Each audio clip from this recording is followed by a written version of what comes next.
everybody. Welcome to our show. We are DeFrost Seattle. This is a production from the DeFrost Dating game. Well, actually, no, not DeFrost Dating. This is a production from the DeFrost Dating.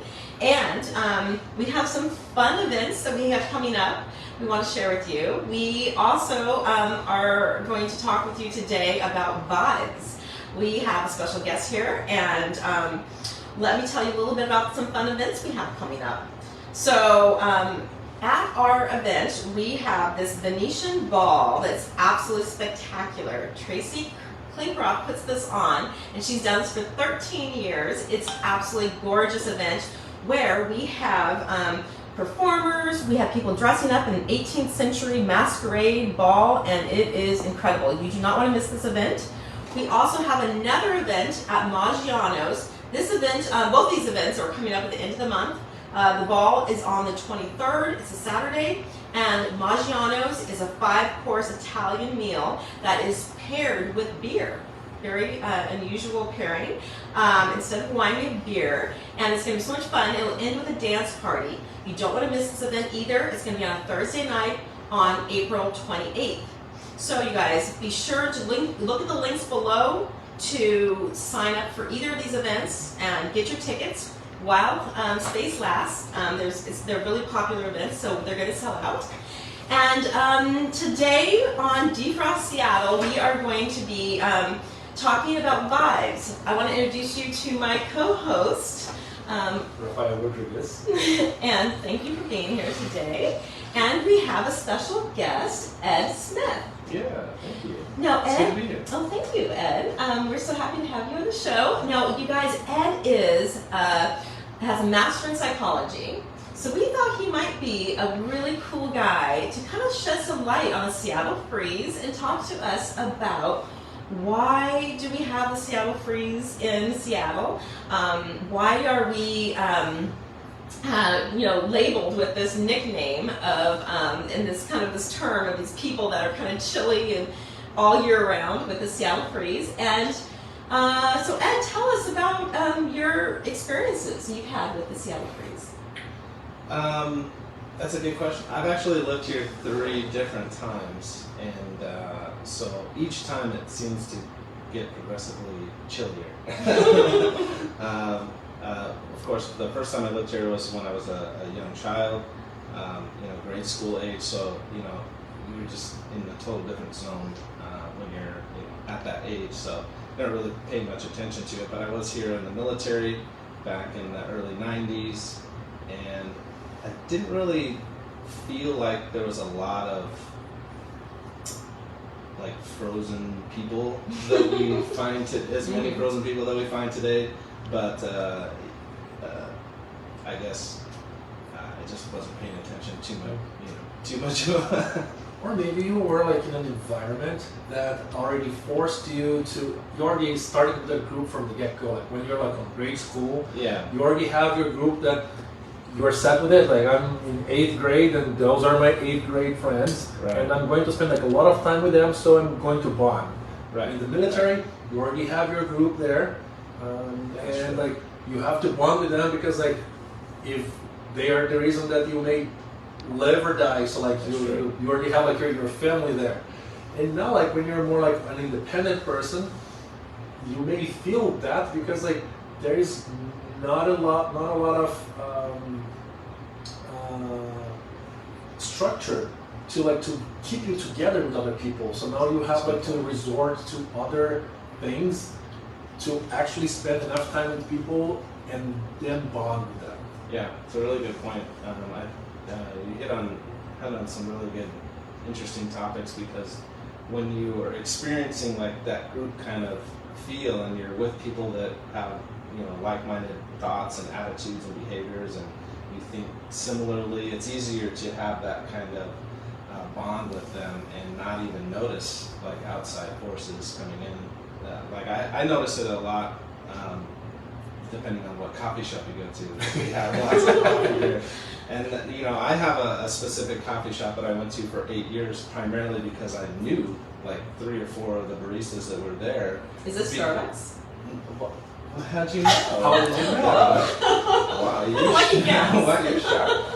But you know, I found another shop just down the street. I just moved into the Mill Creek area, and I found another coffee stand, and they drugged me in. They were so nice and kind. Not drug me in, but you know, caused me to desire to go back there. Lured you. Yeah, it was because of their Good customer coffee. service. The customer Yeah, service, yeah, customer service. yeah. Isn't it amazing how good customer service, when you find it, you are willing to just be loyal to that person and that company because they are giving you something that is, frankly, I don't see a lot of amazing customer service in Seattle. Yeah. And I don't know about you, but when I've gone to other cities, I visibly notice, even as short a distance as Portland, Oregon, which Yes. is, what is it, 4.5 hours away? 3-ish. Depending how fast you drive there. Okay, And Okay. yeah, if you're driving your Corvette, I don't know. I think I did there 2.5.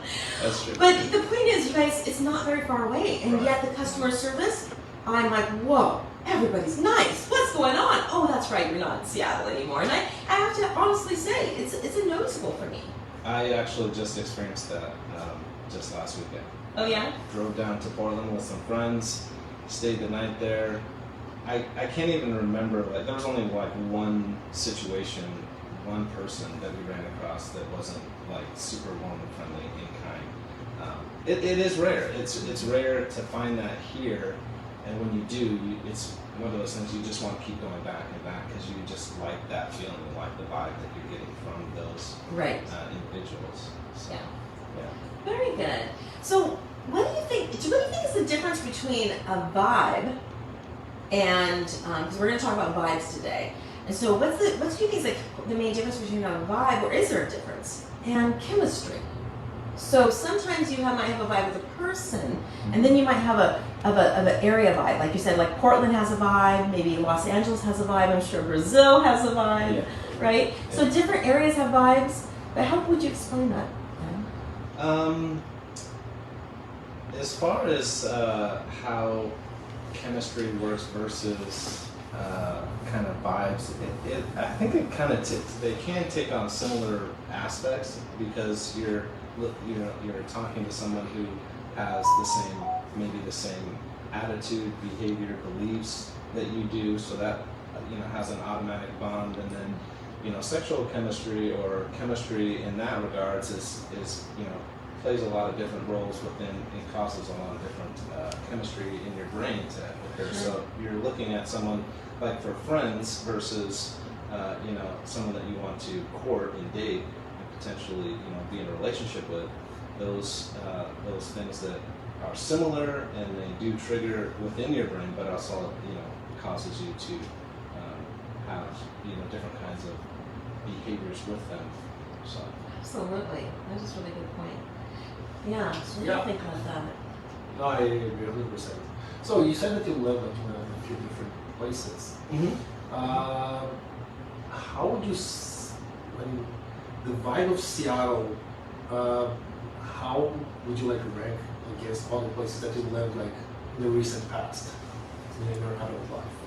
So I've lived in Colorado, Arizona, here in Seattle and Alaska, and I spent a lot of time in California, vacationing to and fro. And I would definitely have to say I would like it to be higher. I would like to put it at the top. Believe it or not, I've got a lot of just out of California.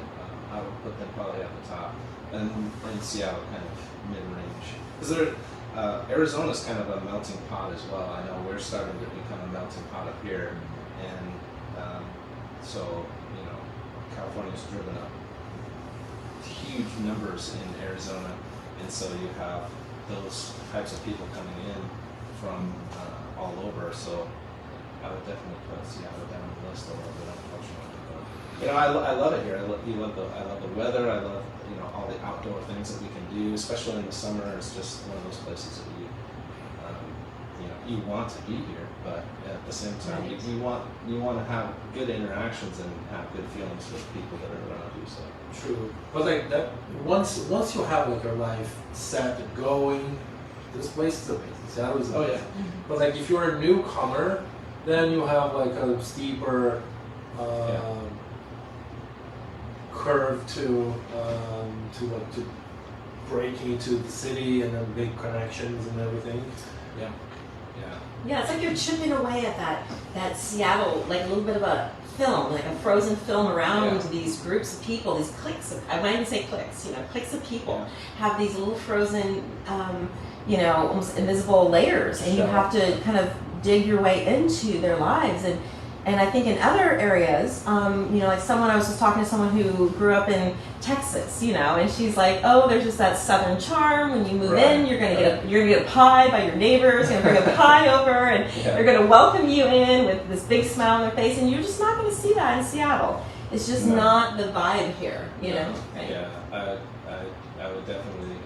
I would expect that your neighbors in Texas would do that.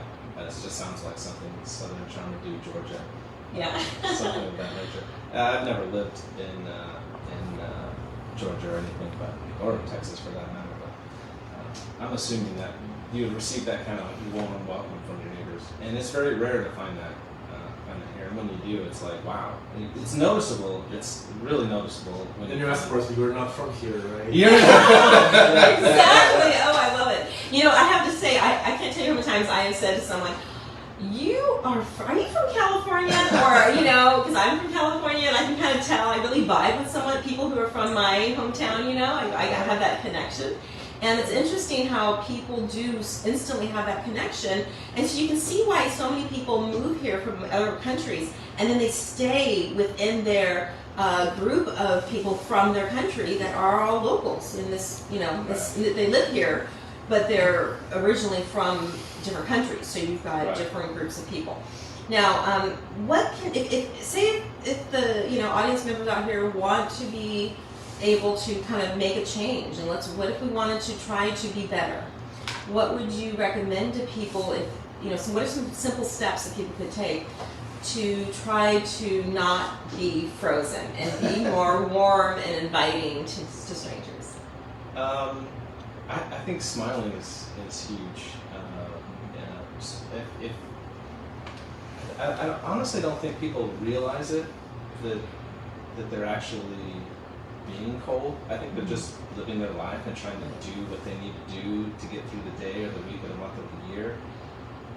I think us bringing awareness, or your show bringing awareness to the situation, like, hey, can you just smile? Can you say hi to someone that you don't know? A lot of people are just uncomfortable. Some people are just uncomfortable with that, just having that kind of basic interaction. Some people just don't want new friends, don't want to have that. But when you're in a situation like a checkout, a clerk at a checkout line, you may go back to that clerk over and over and over again, even if the line is long, because you have, this connection or this good vibes or good energy from that particular checker. So I would say, just bringing awareness to what's going on, and hey, we're just people. We just want, we just want to have. We just want good vibes. Yeah, we just want to have good vibes with you. I feel like I'm hearing this song from the Beach Boys. Good vibrations. Oh my gosh. Okay, so is there anything else you'd like to share with us when it comes to our, ways that we can break this Seattle freeze and chip away at this? Is there any other tips you have? So, a long time ago, I was in customer service, and I had this rep that I learned from. He was actually an outside sales rep, so he was out there interacting with people, and so he had excellent, Customer service? Well, customer service, yeah, but people skills. Skills. He was just good with people. Yeah. And so the thing that he taught me was to be able to just not just talk about the weather, but actually ask somebody, oh, I remember this situation that you had. How's that going? The next time you talk to them, it makes a huge impact. It can make a huge impact. Like you just casually mentioned that your daughter is struggling with finding the right glasses or something of that nature, and you just happen to mention it the next time you see them, can make a huge impact on people. Right, because it makes them think you care, right? Right. They remember some detail about your life. It makes you feel special. Like, so I went to this bar in Ballard like 2 weeks ago.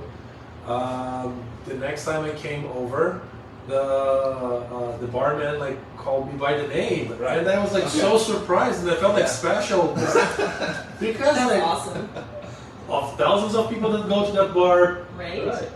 I came next time, like second time that I was in the bar, like he called me by name, and I was like, oh my god. Isn't that amazing? Yeah. You know, did you guys watch the Cheers show when growing up? The Oh, yeah. Cheers, and I love that. I love that feeling of that theme song. You know, you gotta go to some place where everybody knows their name. They're gonna be smiling at you and welcoming you. And wouldn't we all love to feel that? You know, Yeah. like you're walking on the scene of the Cheers, you know, sitcom, and everybody's just thrilled to see you. You know, that would be. Raphael! Who doesn't remember Raphael, right? Exactly. And Ed has been to most of our events. Ed was at the New Year's Eve party. Yeah. He was at the Valentine's party and at the lunch party. And oh, and you guys, if you did not see this, can someone please hand me the magazine over there? You guys, if you did not see, I want to brag about our feature in 425 magazine. Just came into the mailbox last night, and I opened it up. And I was thrilled to see that we have been featured. I'm going to zoom in a little bit here. So check this out, you guys. So excited. We were featured by not just any of their editors, but the editor-in-chief. And she wrote the story. It has some great photos from the dating game show that we put on.